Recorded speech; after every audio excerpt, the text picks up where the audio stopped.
Si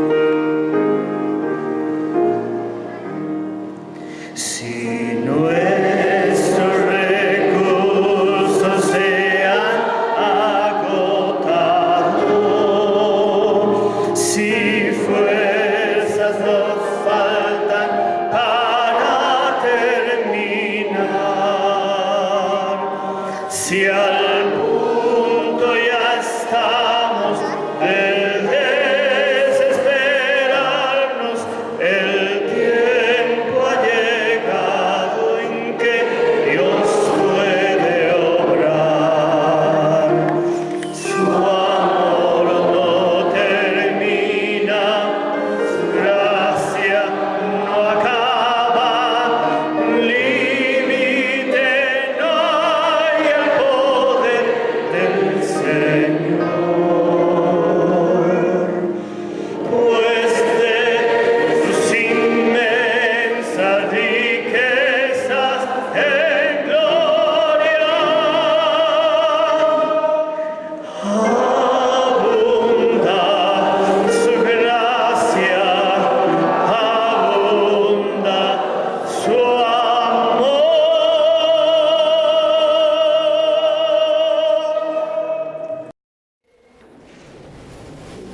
Esmirna nunca nos dirá, por lo menos no lo dejaron en el Apocalipsis y no tenemos claro cuáles fueron las obras maravillosas que hizo a propósito de su ministerio y de su trabajo durante mucho tiempo. Pero, insisto, debió ser muy buena la obra de ellos.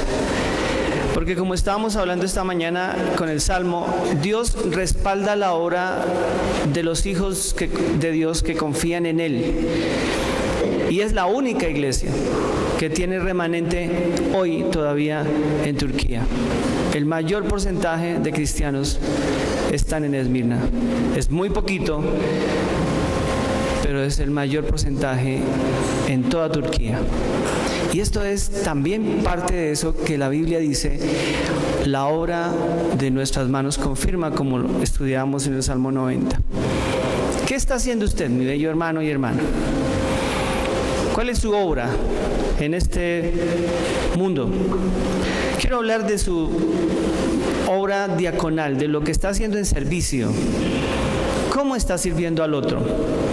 No me van a responder, ustedes allá solitos van a decir, ¿qué estoy haciendo en este plano material, físico, terrenal, en cuanto al servicio?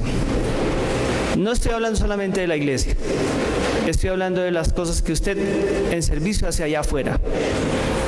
A lo mejor tiene muy interesantes y buenas respuestas que le ayudan y le animan. Eso está muy bien. Y es muy curioso, cuando usted está haciendo las cosas bien, el Señor no habla de eso, no habla de su servicio, ni siquiera lo cita, no lo cita, solamente pasa a lo que tiene que pasar. Es raro. Nunca hablará de mi servicio cuando lo estoy haciendo bien, jamás se meterá con mi servicio cuando lo estoy haciendo bien. Si lo estoy haciendo mal, o si le falta algo a ese servicio, entonces habla conmigo. Con Esmirna no tuvo que hablar. Él conoce sus obras y punto. Y va a pasar a la aflicción. Y esta es la tercera cosa. Una aflicción es la pobreza, ya la vimos. Otra aflicción es la calumnia, el ataque de adentro y de afuera, de gente que creían ellos ser hermanos, pero no lo eran. Y de incluso personas que se reunían como congregación, creyendo ser congregación del Señor, y terminaron ser determinados o identificados por el mismo Jesús como sinagoga del diablo o de Satanás. Esta tercera es un poco más complicada, porque aquí ya se está hablando de ataque frontal contra la iglesia y contra sus miembros, y el Señor dice, no temas, versículo 10, no temas en nada de lo que te va a pasar. Esto es muy curioso. Ya Esmirna estaba viviendo momentos muy difíciles, ya había persecución, ya había crítica, ya había tensión, ya había pobreza. Y Jesús le dice, y van a venir unos tiempos más difíciles, pero repito, no temas, no te inquietes a lo que te va a pasar. Los momentos que se le acercaban a Esmirna no los podemos identificar porque hay varias tesis en cuanto a eso. Entonces, en medio del ataque frontal que se hizo a todas las iglesias de Asia Menor, en esa persecución que estaba generando Nerón, y en este particular caso, Domiciano, este emperador tan fuerte y tan complicado, efectivamente echó a la cárcel a muchísima gente. Muchos de ellos no salieron de la cárcel. Y él identifica al emperador como el diablo, o sea, como el mal. Por eso es la identificación del diablo. Yo no quiero hablar del tema de demonios, pero quiero insistir en ustedes que si bien es cierto que exista un personaje llamado diablo o Satanás, lo que realmente es importante en la Biblia es que el mal está identificado como el diablo. Cualquier cosa que es mala, que se hace con maldad, es diablo. O sea que usted puede ser diablo. Y yo también. Y usted y yo, siendo hijos del Señor, cuando actuamos mal, cuando somos malos, somos diablos. Levanten la mano los que se han portado como diablos. No, levanten. Eso es parte de la enseñanza que a veces se nos olvida porque nos hacemos a un lado creyendo que simplemente ellos están allá y nosotros acá. No, señores, en la iglesia incluso nos hemos portado como tales. He aquí el diablo echará a algunos a la cárcel. Pasó en Esmirna. Ha seguido pasando durante toda la historia de la iglesia. Gente llena de odio, de maldad, de ignorancia, ha atacado a los cristianos. Hoy todavía en África se está dando, hoy todavía en Asia se está dando, y hoy todavía en Colombia, a pesar de los procesos, se están dando algunos casos específicos y aislados. La gente está siendo perseguida y está siendo echada a la cárcel o siendo cautiva, porque aquí entra el secuestro, el cautiverio en general. Esa es una de las más importantes advertencias del apóstol o de Jesús a través del apóstol. No temas, insiste el Señor, no tengas miedo. La cárcel es un lugar de soledad, es un lugar en donde se pierde la libertad, es el lugar en donde usted no puede desplazarse con habilidad, con gracia, con libertad. Simplemente está encerrado. La cárcel que genera el malo no solamente es un espacio.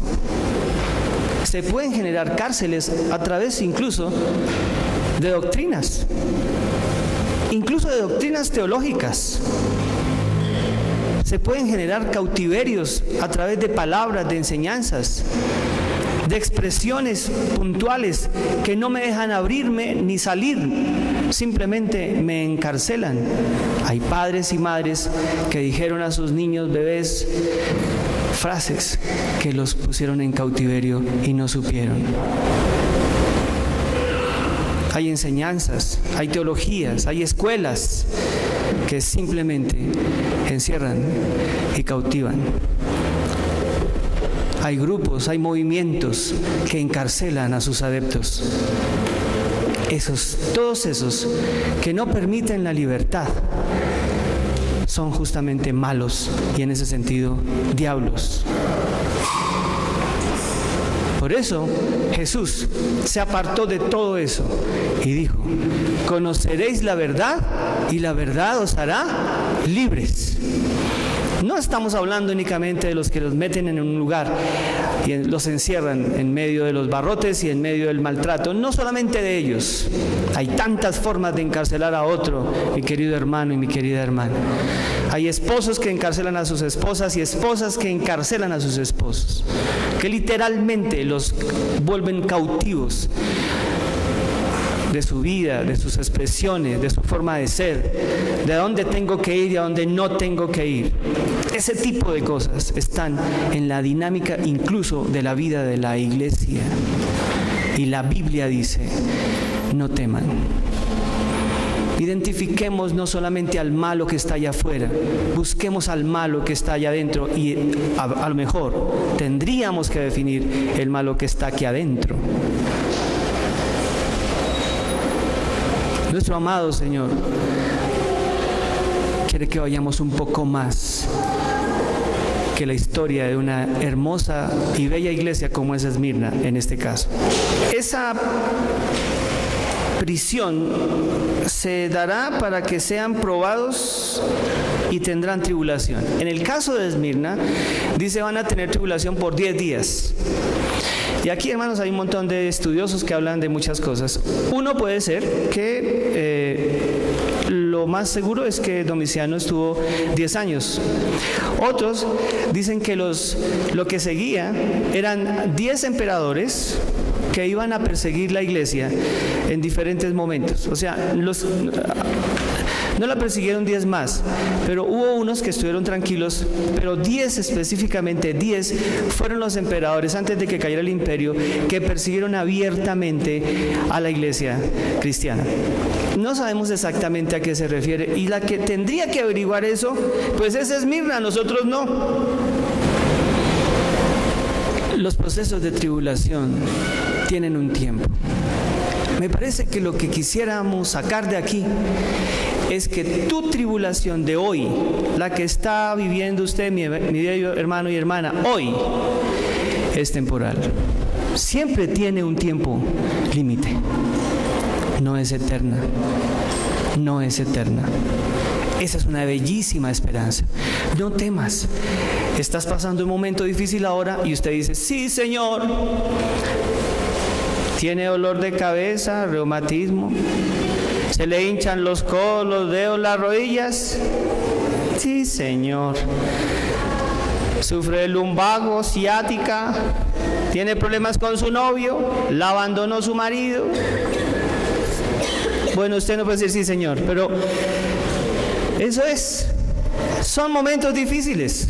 Pasas por un momento económico complicado, no tienes trabajo, entonces dice el Señor, vas a tener seguramente momentos de tribulación. Y esa tribulación tiene un tiempo. El Señor dirá, por 10 días van a pasar momentos difíciles. Por 10 días. 1, 2, 3, 4, 5, 6. ¿Qué significa eso? Que eso tiene un tiempo en donde termina. Un comienzo y la tribulación no es eterna, hermanos, por Dios. Eso es importantísimo para nosotros. Los momentos que estamos viviendo también pasarán como momentos difíciles. Y vendrá un momento distinto. ¿Qué es lo que tenemos que hacer? ¿Cómo podemos enfrentar ese momento que usted de entrada tiene que decir, es temporal, esto va a pasar? Por favor, váyase de este lugar en esa tribulación que tal vez tenga ahora, diciendo, Señor, gracias, sé que esto va a pasar. Hay un tiempo para que esto termine. Mientras tanto, enséñame, acompáñame, fortaléceme, que es lo que el Señor está diciendo, no temas, yo estoy contigo. Eso lo dijo siempre a sus discípulos. En el versículo 10 aparece la famosa expresión, una expresión que se convirtió en prácticamente un lema de la iglesia cristiana por años. Desde que yo me acuerde que estoy en la iglesia, esto se ha repetido. Sé fiel hasta la muerte y yo te daré la corona de la vida. La corona se llamaba Estéfanos. O sea, Estefanía es corona. Estéfanos, de ahí viene el nombre o Estefan, o Estéfanos, o Estefanía, que es corona. La corona que se ganaban, acuérdense que Esmirna es centro de deportes, es el centro en donde se daban los Juegos Olímpicos y se trabajaba mucho con el tema de los Juegos Deportivos, de las Olimpiadas, gracias. Ellos sabían, cuando él habla, sé fiel hasta la muerte y yo te daré la corona, entendían perfectamente que esto era un tema de logro, de alcance, de triunfo definitivo, era el primer lugar. En ese tiempo no había oro, plata y bronce, no señores, había corona, punto, solo una corona, o sea, ganaba solamente uno. El Señor dice, yo les daré la corona, ustedes serán ganadores. No quedarán en segundo ni en tercero, no, serán triunfadores, ganadores. Les daré su corona. Es un tiempo pequeño comparado con la eternidad. Es un tiempo diminuto. Por favor, tranquilos, no teman. Pero ustedes tienen que hacer una cosa, por Dios. Yo tengo que hacer una cosa. Como iglesia tenemos que hacer una cosa. Ser fieles. La fidelidad solo se logra con el amor. Amar significa ser fiel. Es decir, no puede usted ser fiel sin amar. Amar profundamente, eso significa fidelidad también.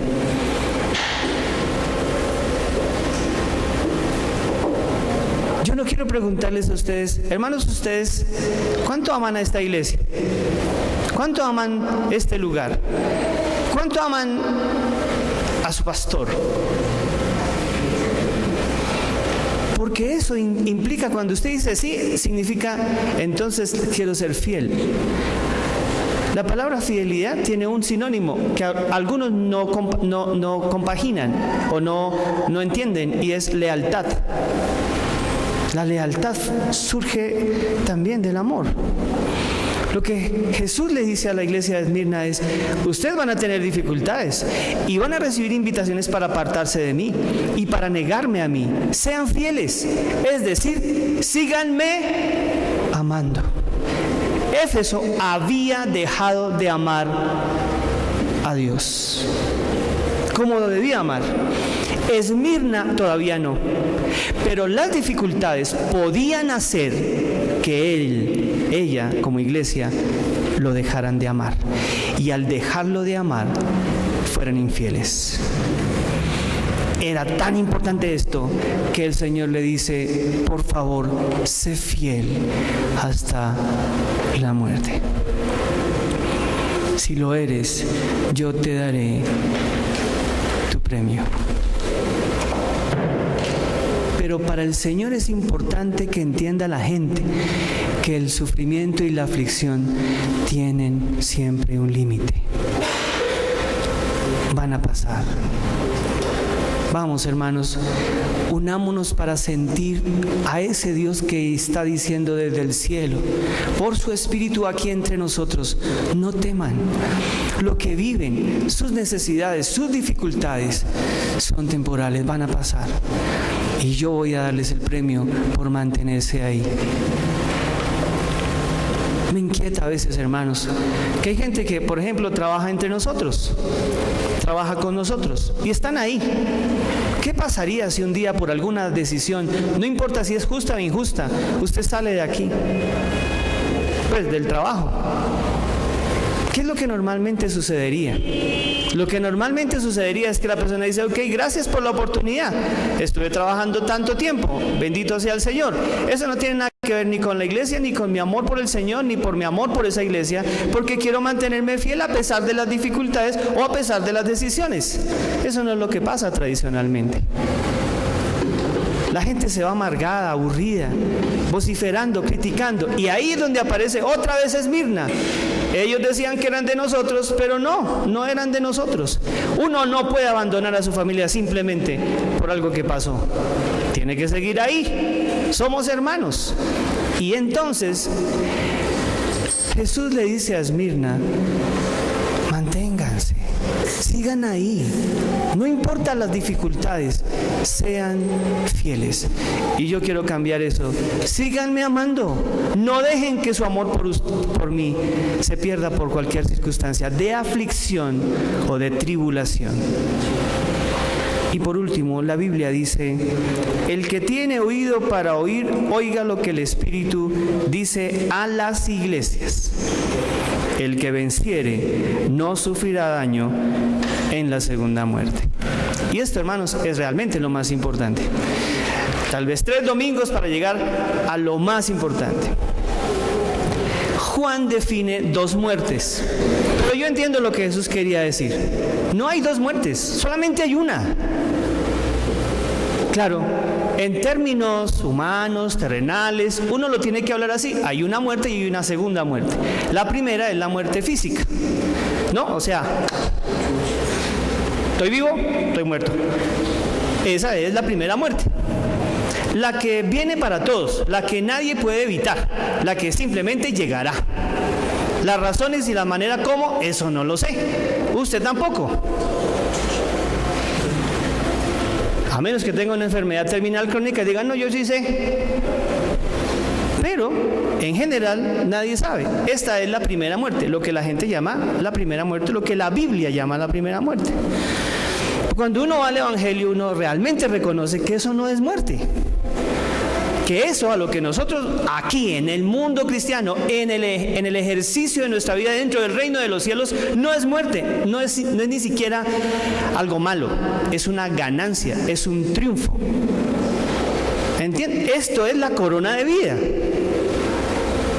Porque para recibir la corona de vida, hermanos, hay que morirse. Usted no puede recibir el estéfanos sin morirse. Entonces, morirse es una maravilla.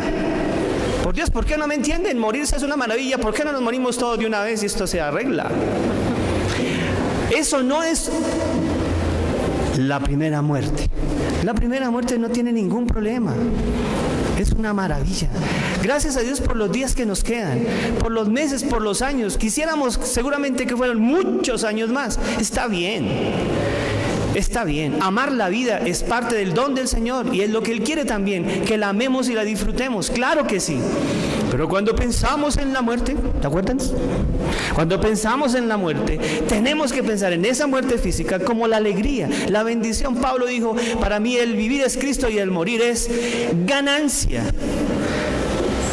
Benditos sean los que mueren, dice el Antiguo Testamento. Incluso el Antiguo Testamento ama la muerte, a pesar de todo lo que le faltaba por aprender. Claro que eso no es muerte. Es la bendición, es la oportunidad para encontrarme con el Señor. Así que no tenemos que verla con miedo, ni mucho menos como eso, muerte. Pero sí hay una única muerte, que sí es muerte. Muerte viene del griego separación, de la palabra que indica separación. Claro que es muerte porque yo me separo de mi cuerpo y me voy, pero eso no tiene que ver con dolor ni angustia, tiene que ver con alegría y bendición. El cristiano creyente, el profundo cristiano que ama al Señor, anhela, como dice también la Escritura, el encuentro con el Señor. Eso es muy bueno que lo recordemos. Pero hay una muerte espantosa, en la que usted y yo no pensamos y que sí debería darnos, no miedo, pánico así, terror.